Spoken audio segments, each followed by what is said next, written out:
ప్రకాశం జిల్లా చీరాల మండలం జాండ్రపేట గ్రామంలో పేద ప్రజలకు జారీ చేసిన ఇళ్ల స్థలాలను జిల్లా కలెక్టర్ ప్రవీణ్ కుమార్ మరియు చీరాల శాసనసభ్యులు కరణం బలరాం పరిశీలించారు.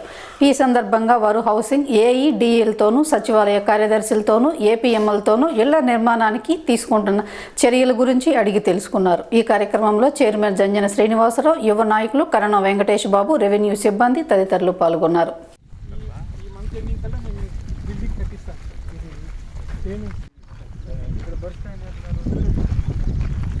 గ్రౌండింగ్ వేల తర్వాత నేను ఫైనల్గా చెప్పేస్తాను. నేను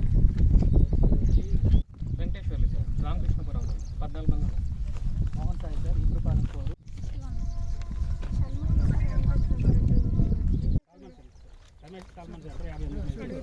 11 మెంబర్స్ ఉన్నారు. ఇక్కడ 335 మెంబర్స్, 308.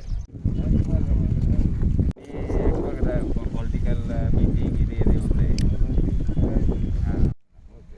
ఈచ్ లేఅవుట్కి ఎట్లా టార్గెట్ ఇచ్చి మాట్లాడి చేస్తాను. ఏమైందంటే ఇప్పుడు పట్టా తీసుకొని ఇక్కడ 2-3 బేస్మెంట్ తప్ప ఏం కనిపించండి. మీ అందరూ కూడా మాట్లాడడం మానేశారు. ఆఫీస్ ఎట్లా మనం ఎట్లా సహకరిస్తున్నాం. ఇక్కడ వచ్చాము, మేము వచ్చాము, ఎమ్మెల్యే గారు వచ్చారు, వాళ్ళ కోసం ట్రైన్ స్ట్రీట్ లైట్ అన్నీ వస్తాయి. సీఎం గారు వచ్చినా ఇంకా అండర్